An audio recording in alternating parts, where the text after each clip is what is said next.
নমস্কার। তৃণমূল পরিবারের প্রতিটি লড়াকু সৈনিক, সদস্য, সহযোদ্ধাদের আমার প্রণাম জানাই। আপনাদের সকলকে আমার শ্রদ্ধা, কৃতজ্ঞতা ও ভালোবাসা জানাই। আজকের এই কঠিন সময়ে দাঁড়িয়ে আমি আপনাদেরই একজন হয়ে কিছু কথা বলার জন্য আপনাদের সামনে এসেছি। বাংলার এই মাটি বরাবরই আন্দোলন, বিপ্লব এবং সংগ্রামের মাটি। এই মাটি প্রতিবাদের মাটি। এই মাটি শিখিয়েছে মাথা নত না করতে, আর এই মাটি শিখিয়েছে অন্ধকার কাটিয়ে ভোরের আলোয় ফেরা। আমি জানি গত কয়েকদিন ধরে, বিশেষ করে 4 তারিখের পর থেকে আপনাদের ওপর দিয়ে যে ভয়াবহ ঝড় বয়ে গেছে এবং যে তাণ্ডব লীলা চলেছে, বাংলা বিরোধী বিজেপি আশ্রিত দুষ্কৃতীদের হাতে তৃণমূল কংগ্রেসের কর্মী, সমর্থক, শুভানুধ্যায়ীরা ইতিমধ্যে বিভিন্ন জায়গায় আক্রান্ত হয়েছে এবং আমাদের দলীয় কার্যালয়গুলিতেও ভাঙচুর করা হয়েছে। সব থেকে যন্ত্রণাদায়ক সেটা হচ্ছে রাজ্যের বিভিন্ন প্রান্তে নির্বাচন পরবর্তী হিংসায় যারা শান্তির বাণী শোনাতো, তারা 4 তারিখে জোর জবরদস্তি ক্ষমতা দখল করার পরে আমাদের 10 জন একনিষ্ঠ সহকর্মীকে নির্মমভাবে হত্যা করেছে। এন্টালির তাপস নস্কর, নানুর বিধানসভার আবির শেখ, বেলেঘাটার বিশ্বজিৎ পটনায়ক, পূর্বস্থলী দক্ষিণের পিঙ্কু দেবনাথ, কুলপির মিঠুন সামন্ত, গোঘাটের সহদেব বাগ বা নারায়ণগড়ের বীরেন পাত্র বা সপ্তগ্রামের সোমনাথ ভট্টাচার্য এবং চাকদাহের তপন শিকদার, প্রায় 10 জন সহকর্মীদের আমাদের থেকে কেড়ে নিয়েছে, নির্মমভাবে হত্যা করেছে এই ভারতীয় জনতা পার্টির হাড়মাত জল্লাদরা। আমি তাদের বিদেহী আত্মার চিরশান্তি কামনা করি। তাদের শোকসন্তপ্ত পরিবার পরিজন এবং শুভাকাঙ্ক্ষীদের প্রতি আন্তরিক সমবেদনা জানাচ্ছি। তাদের এই অকাল প্রয়াণে কেবল শুধুমাত্র দলের ক্ষতি নয়, আমাদের সকলের ব্যক্তিগতভাবেও অপূরণীয় ক্ষতি বা ব্যক্তিগত শোক। দল সর্বদা তাদের পরিবারের পাশে থাকবে এবং যতদিন আমরা রয়েছি তাদের পরিবারের দায়িত্ব তৃণমূল কংগ্রেস পরিবার নেবে। কেন এই আক্রমণ কখনো ভেবে দেখেছেন? কেন এই হিংসা? কেন এই লুটপাট? কেন এই গুন্ডামি? কেন এই ভাঙচুর?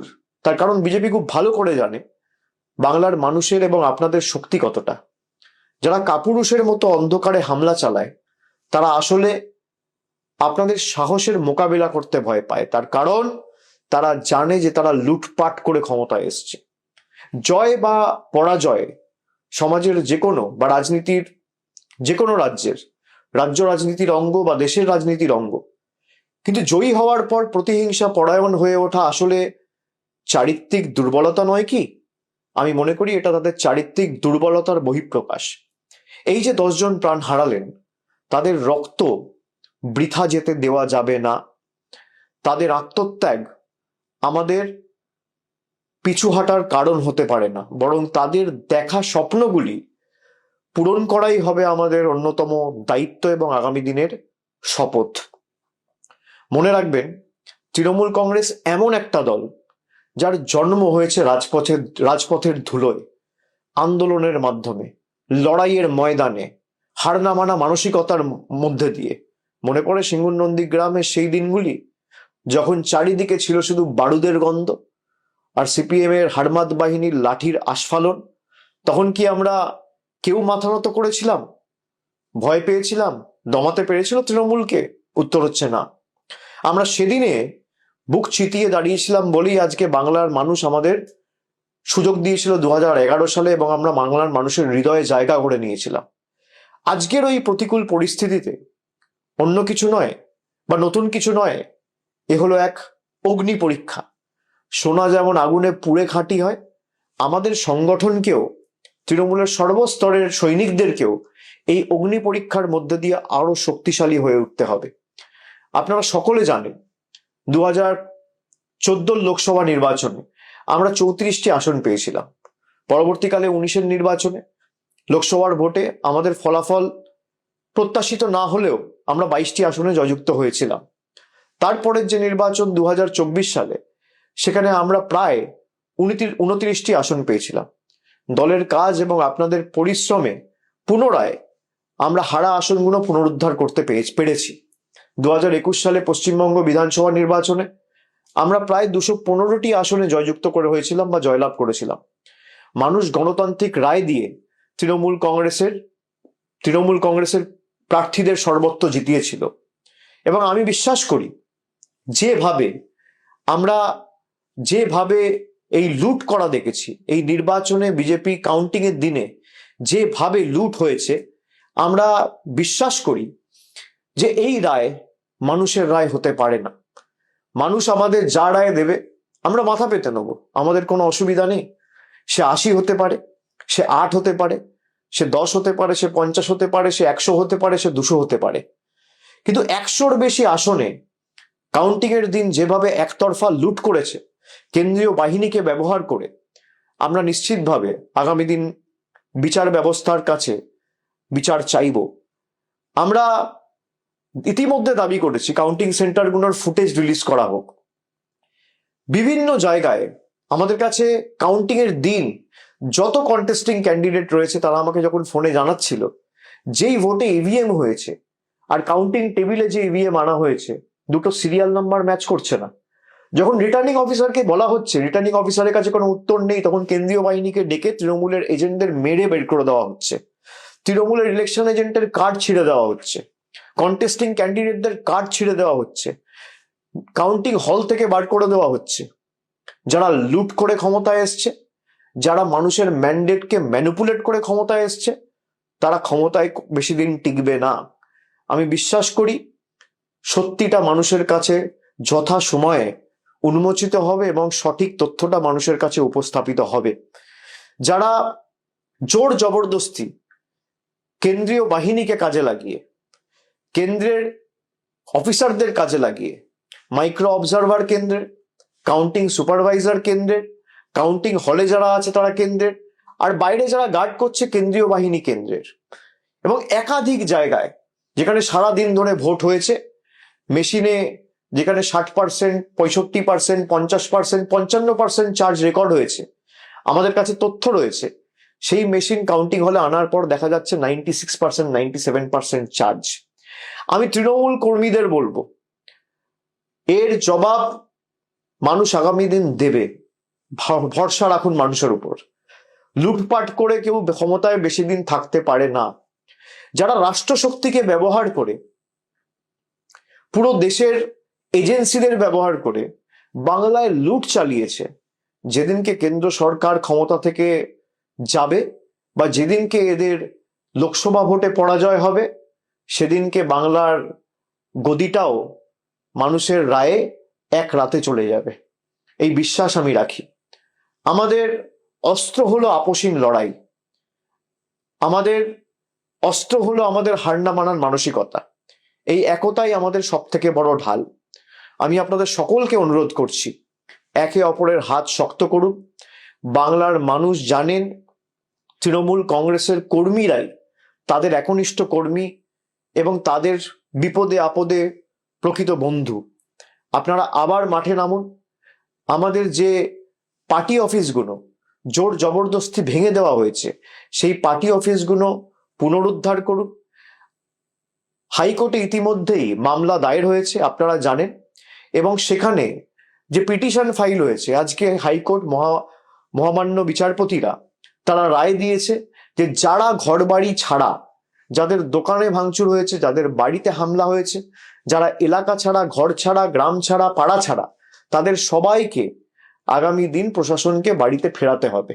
আমি প্রত্যেকটা তৃণমূল কংগ্রেস ব্লক এবং জেলা নেতৃত্ব এবং অঞ্চল নেতৃত্বর কাছে অনুরোধ করব যে আপনারা ধরে ধরে যারা এলাকা ছাড়া তাদের বাড়ি ফেরার ব্যবস্থা করুন।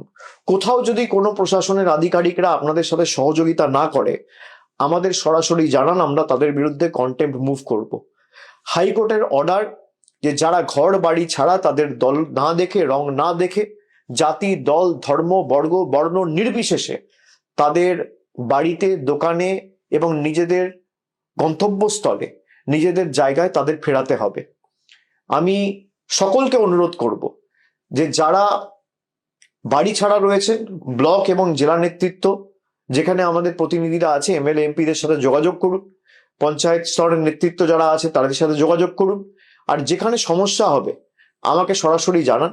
ফেসবুকের মাধ্যমেও আপনারা জানাতে পারেন, এখানে আপনারা কমেন্টের মাধ্যমেও জানাতে পারেন বা মেসেজ করেও জানাতে পারেন। আমাদের দলের তরফ থেকে যতটা আইনি সাহায্য সহযোগিতা করা যায় আমি নিশ্চিতভাবে প্রত্যেকটা তৃণমূল কর্মীর পাশে দাঁড়াবো, যাতে যত দ্রুত সম্ভব আপনারা আপনাদের বাড়িতে, এলাকায়, গ্রামে ফিরতে পারেন।